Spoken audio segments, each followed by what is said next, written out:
Hello students. तो मैं chemistry का फिजिकल केमिस्ट्री पार्ट देख रहा हूँ अभी, ठीक है। काइनेटिक्स हम लोग अभी देखेंगे। किस टाइप का क्वेश्चंस? 2 और 3 मार्क का क्वेश्चंस, क्योंकि लॉन्ग टाइप का क्वेश्चंस ऑलरेडी हम लोग डिस्कस कर चुके थे विथ डेरिवेशंस। तो 2 मार्क और 3 मार्क का जो मोस्ट इंपॉर्टेंट क्वेश्चंस है अभी हम लोग डिस्कशंस करेंगे। देखो, give the important differences between order and molecularity of reactions. बहुत बार आता है, हर ऑल्टरनेटिव ईयर में तो आता ही आता है, ठीक है ना, कुछ ना कुछ करके आ ही जाता है। तो ऑर्डर और मॉलिक्यूलरिटी के डिफरेंसेस के बारे में हम लोग अभी बात करेंगे। ऑर्डर क्या होता है एक रिएक्शंस का? वो कंप्लीटली एक्सपेरिमेंटली डिटरमाइंड होता है। इट कैन बी फ्रैक्शनल, है ना, लेकिन मॉलिक्यूलरिटी ऐसा नहीं होता है। तो उसी के बारे में ही हम लोग बात करें। देखो, तो फर्स्ट पॉइंट क्या है? Order is the sum of the power of the concentration terms in the rate law expressions. जो rate law का expression होता है, rate is equal to K into concentration to the power, it can be 0, it can be 1. So उसके basis में order depend करेगा, ठीक है ना। लेकिन molecularity क्या है? Molecularity होता है number of molecules participating in an elementary reactions, है ना, और simple reaction जो one step प्रोसेस होता है। वन स्टेप रिएक्शन होगा, उसमें जितना मॉलिक्यूल पार्टिसिपेट करता है दैट इज द मॉलिक्यूलरिटी, है ना। कॉम्प्लेक्स रिएक्शंस में मॉलिक्यूलरिटी का कोई मीनिंग नहीं होता है। तो तुमको सिंपल लिखना है, molecularity is the number of reacting species undergoing simultaneous collision is the elementary reactions. ये एलिमेंटरी टर्म लिखना बहुत इंपॉर्टेंट है। ये अगर नहीं लिखोगे तो ये पॉइंट वैलिड नहीं रहेगा, ठीक है ना। मॉलिक्यूलरिटी एलिमेंटरी रिएक्शंस में ही वैलिड होता है। चलो, नेक्स्ट पॉइंट क्या है? Order of the reactions is determined experimentally. Order कभी भी थियोरेटिकली डिटरमाइंड नहीं होता, ये एक्सपेरिमेंटली ही डिटरमाइंड होता है। मॉलिक्यूलरिटी जो है वो थियोरेटिकल कॉन्सेप्ट है ना, उसके लिए एक्सपेरिमेंट करने का जरूरत नहीं होता है। Now, order of the reactions need not be whole number. Yes, order जो है वो 0 भी हो सकता है, फ्रैक्शनल भी हो सकता है, नेगेटिव फ्रैक्शन भी हो सकता है। लेकिन मॉलिक्यूलरिटी जो है, that is the number of molecule participating, तो ये 0 कहाँ से होगा? फ्रैक्शन भी कैसे होगा? आधा मॉलिक्यूल तो पार्टिसिपेट नहीं कर सकता है ना। तो इसीलिए मॉलिक्यूलरिटी जो है वो आइदर 1 नहीं तो 2, बहुत ही रेयरली 3 हो सकता है, बहुत रेयरली, है ना। तुम लोग 1 और 2 का रिएक्शंस ऑलरेडी ऑर्गेनिक में पढ़ चुके हो, SN1 एंड SN2। SN2 जो है उसका मॉलिक्यूलरिटी 2 होता है, 2 मॉलिक्यूल, न्यूक्लियोफाइल एंड जो रिएक्टेंट है वो बैक साइड अटैक करता है न्यूक्लियोफाइल रिएक्टेंट के, तो उसका मॉलिक्यूलरिटी क्या हो जाता है? 2, है ना। और यूनिमॉलिक्यूलर में कहाँ देखे हो? SN1 में, जहां पर क्या होता है, न्यूक्लियोफाइल अटैक करने से पहले ही एक कार्बोकेटाइन बनता है, फर्स्ट स्टेप। सो उसमें भी देखोगे लिखा हुआ है सब्स्टिट्यूशन न्यूक्लियोफिलिक यूनिमॉलिक्यूलर, तो उसमें मॉलिक्यूलरिटी 1 है, ठीक है ना। तो 1 और 2 का एग्जांपल्स ऑलरेडी तुम लोग ऑर्गेनिक केमिस्ट्री में देख चुके हो। तो इसीलिए मॉलिक्यूलरिटी जो है कॉमनली 1 और 2 होता है, वेरी रेयरली 3 होता है, okay. Now, order of the reactions can be 0। Yes, order तो 0 होता है, मॉलिक्यूलरिटी कभी भी 0 नहीं होता है, ठीक है ना, क्योंकि मॉलिक्यूल एटलीस्ट एक तो पार्टिसिपेट करना पड़ेगा ना, है ना। तो इसीलिए मॉलिक्यूलरिटी कभी भी 0 नहीं होता है। नेक्स्ट हम लोग बात करेंगे क्या? Define the threshold energy and activation energy, how are the related, है ना। तुम लोग लॉन्ग टाइप का जो क्वेश्चन था, ठीक है, उसमें देखोगे एक डायग्राम किए थे जिसमें थ्रेशोल्ड एनर्जी जो है वो भी दिखाए थे, है ना, और एक्टिवेशन एनर्जी जो है वो भी दिखाए थे, है ना। थ्रेशोल्ड एनर्जी रिएक्टेंट जो है उससे थोड़ा सा ज्यादा होता है, एक्टिवेशन एनर्जी से थोड़ा ज्यादा होता है ना, जिसमें हम लोग पूरा एकदम डायग्राम करके एरो करके दिखाए, ठीक है। इसमें हम लोग क्या करेंगे, बस डेफिनेशंस लिखना है। 2 और 3 मार्क का है तो डेफिनेशंस लिखना है। क्या है? Threshold energy is the minimum amount of energy required in which the reactant molecule must possess for the effective collisions in forming the product. मतलब पूरा शुरू से लेके एक्टिवेशन स्टेट, मतलब ट्रांजिशन स्टेट तक जाने के लिए टोटल जितना एनर्जी चाहिए मिनिमम, उसी को ही हम लोग बोलेंगे थ्रेशोल्ड एनर्जी। एक्टिवेशन एनर्जी क्या है? एक्टिवेशन एनर्जी मतलब रिएक्टेंट का एनर्जी ऑलरेडी प्रेजेंट है कुछ, उसको जो एक्स्ट्रा एनर्जी लगेगा एक्टिवेशन स्टेट में जाने के लिए, है ना, ट्रांजिशन स्टेट में जाने के लिए जो एक्स्ट्रा एनर्जी रिक्वायर्ड होता है, जो एक्सेस एनर्जी रिक्वायर्ड होता है ना, ट्रांजिशन स्टेट को जाके प्रोडक्ट बनाने के लिए, that is called the activation energy, है ना। तो ये डेफिनेशंस पूरा अच्छे से याद रखना है। Minimum energy required that is the threshold, और excess energy required that is called the activation energy. तो नेक्स्ट पार्ट में हम लोग मूव करेंगे। क्वेश्चन नंबर 3 में क्या बोल रहे हैं? What are pseudo unimolecular reaction. Pseudo unimolecular का मतलब ये होता है कि वो देख के नहीं लगेगा वो यूनिमॉलिक्यूलर है, देख के लगेगा उसका मॉलिक्यूलरिटी 2 है ना, लेकिन एक्चुअली में वो उसका मॉलिक्यूलरिटी होता है 1।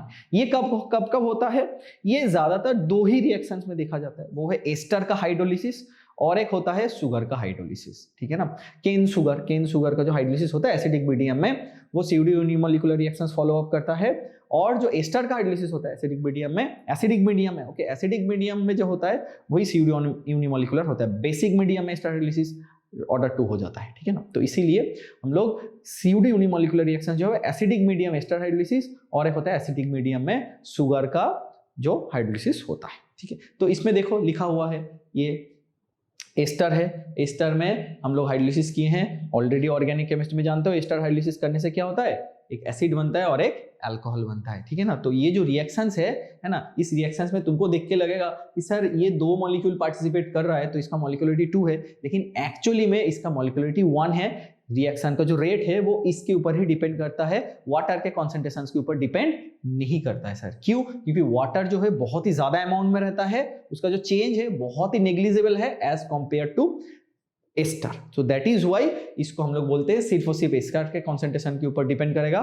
सो this is the example of pseudo unimolecular reactions. Definition देखो लिखा है, the reactions which are bimolecular but order is one, they are called the pseudo unimolecular reactions, ठीक है ना। देन क्या है, distinguish between reaction rate and reaction rate constant, ठीक है ना। इसको तुमको डिस्टिंग्विश करना पड़ेगा, ठीक है ना। तो कैसे करेंगे सर, रेट इक्वेशंस हम लोग को पता है, rate is equal to k into जो concentration of the reactant to the power of, let's say मैं लिख रहा हूं x, ठीक है ना। x मतलब ऑर्डर का कोई वैल्यू है x, तो x का वैल्यू लेट्स से मैं अगर क्या ले लूंगा, देखो इधर पे बोला है रेट एंड रेट कांस्टेंट कराना है ना।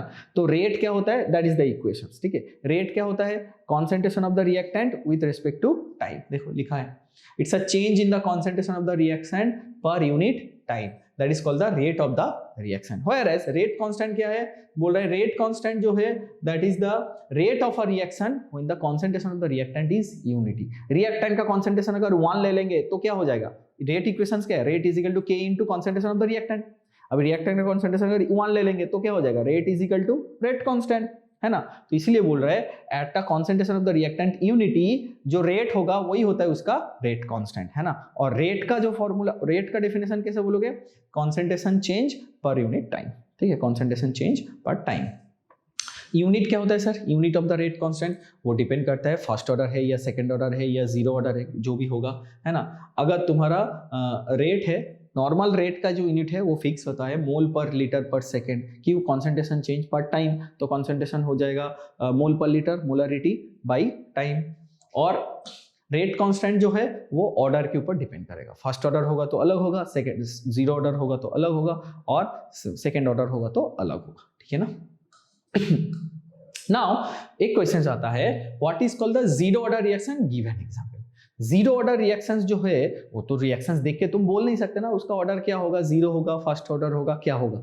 तो तुमको एग्जैक्टली 2-3 एग्जांपल, एटलीस्ट एक एग्जांपल इधर पे हम लोग दिए हैं, उसका एग्जांपल याद रख लो, है ना, कि ये जीरो ऑर्डर फॉलो करता है, याद ही रखना पड़ता है कि एक पर्टिकुलर रिएक्शन जो जीरो ऑर्डर फॉलो करता है। देखो इधर पे दिया H2 प्लस Cl2 से सिंपल 2HCl बन रहा है ना, सरफेस ऑफ वाटर, वाटर के प्रेजेंस में ये बन रहा है, ये जीरो ऑर्डर फॉलो करता है, एक्सपेरिमेंटली पाया गया है सर, ठीक है ना। तो इसीलिए इसको रिएक्शंस को एज इट इज याद रखना है। जब भी देगा जीरो ऑर्डर रिएक्शंस तो तुमको लिख देना है reaction in which rate is independent of the concentration of the reactant species, ठीक है ना। सो दैट इज व्हाई ये होता है तुम्हारा जीरो ऑर्डर रिएक्शंस, क्योंकि independent of the concentration of the reactant. Example याद रहेगा, यस ऑब्वियसली रहेगा, सिंपल है, H2 प्लस Cl2 से क्या बन रहा है, 2HCl, ओके।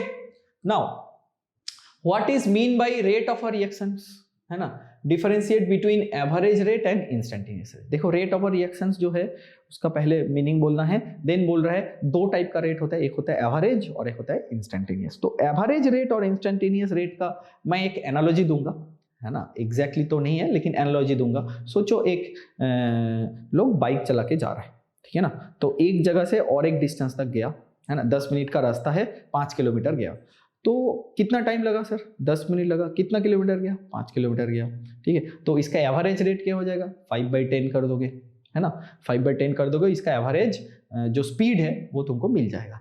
लेकिन एवरेज स्पीड जो होगा वो कितना होगा सर, 5/10 करने से 1/2 0.5 आया। लेकिन तुम लोग बोलो उसका जो स्पीड था, बाइक का स्पीड, पूरा जो प्रोसेस है वो पूरा प्रोसेस में 0.5 करके था क्या, नहीं था, एवरेज वैल्यू आ रहा है 0.5, लेकिन जब वो गया पूरा रास्ता उसमें 0.5 पूरा कांस्टेंट मेंटेन करके नहीं गया, कभी कभी उसका 0.2 हुआ, 0.3 हुआ, ऐसा करके चेंज होता गया। तो जब बाइक चला रहा है उसका जो स्पीडोमीटर है, स्पीडोमीटर में जो एट दैट मोमेंट जो स्पीड आ रहा है that is called the instantaneous speed at that moment, मतलब बहुत ही डिफरेंट कम टाइम गैप में उसका जो रेट हम लोग अगर निकालेंगे that is called the instantaneous rate. और अगर पूरा प्रोसेस में जितना डिस्टेंस गया बाय टाइम वो हो जाएगा उसका एवरेज रेट। तो दोनों का डेफिनेशन जो है वो सेम है, बस टाइम का खेल है। अगर थोड़ा लॉन्ग टाइम तक ले लेंगे तो एवरेज हो जाएगा, टाइम गैप बहुत कम कर देंगे तो वही रेट इक्वेशंस को हम लोग क्या बोलेंगे, इंस्टेंटेनियस रेट। ठीक है ना। तो देखो इधर पे लिखा हुआ है ना, it is the change in the concentration of the reactant और products in unit time and average rate जो है depends upon the change in the concentration of the reactant और प्रोडक्ट इन द टाइम। तो average rate के equations देखो, reactant के हिसाब से बोलेंगे तो माइनस रहेगा obviously, delta R by delta T है ना। डेल्टा क्यों लिख रहे हैं, क्योंकि टाइम गैप थोड़ा ज्यादा है। और प्रोडक्ट के प्रेजेंस में लिखेंगे, प्रोडक्ट के हिसाब से लिखेंगे तो क्या होगा, प्रोडक्ट बन रहा है तो प्लस है, plus delta P by delta T.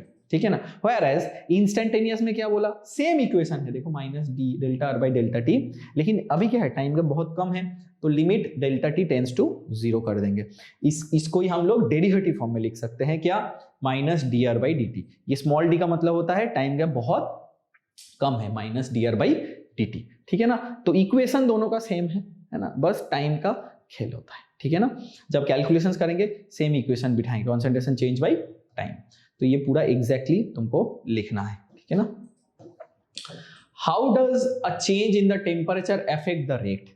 Rate को टेम्परेचर कैसे चेंज कर देता है, वो तो हम लोग एक लॉन्ग टर्म क्वेश्चंस में भी देखे थे, आर्हेनियस का है ना, आर्हेनियस इक्वेशंस था उसमें हम लोग देखे थे टेम्परेचर चेंज होने से कैसे रेट कांस्टेंट चेंज होता है। बाय द वे आर्हेनियस का जो के है वो ऑल्सो डिफाइन करता है किसको, रेट ऑफ द रिएक्शंस को। ओके, तो इसीलिए टेम्परेचर चेंज होने से के चेंज होता है तो रेट भी चेंज हो जाता है। वो आर्हेनियस इक्वेशन से क्वांटिटेटिवली हम लोग कैलकुलेट कर सकते हैं, तुमको इधर पे क्वालिटेटिवली पूछा है, क्वालिटेटिव एनालिसिस करके बोलना है मोटा मोटी कैसे चेंज होता है। तो हम लोग क्या बोलेंगे, सर टेम्परेचर बढ़ाने से रेट बढ़ता है। और ये देखा गया है मोर और लेस, सब में वैलिड नहीं होता है, मोर और लेस कि रेट जो है वो ऑलमोस्ट डबल हो जाता है हर 10 डिग्री टेम्परेचर बढ़ाने से। हर 10 डिग्री टेम्परेचर बढ़ाने से रेट जो है ऑलमोस्ट डबल हो जाता है। तो लिखा हुआ है देखो, rate constant of reaction increases with increase in temperature and becomes nearly double on every 10 degree rise in the temperature। तो देखो यही आर्हेनियस इक्वेशन है, इसमें तुम टेम्परेचर को देख सकते हो, 10 डिग्री बढ़ा के देखो ऑलमोस्ट डबल आ रहा है। तो तुमको एग्जैक्टली ये लिख लेना है रिलेशनशिप में। तो हम लोग कुछ 2 और 3 मार्क का क्वेश्चन डिस्कशंस कर लिए हैं, है ना। और 1 मार्क का जो क्वेश्चन है जो आते हैं बहुत सारे ईयर में आए थे, उसको भी हम लोग लेके डिस्कशंस करेंगे। ठीक है ना। That will be in the next video.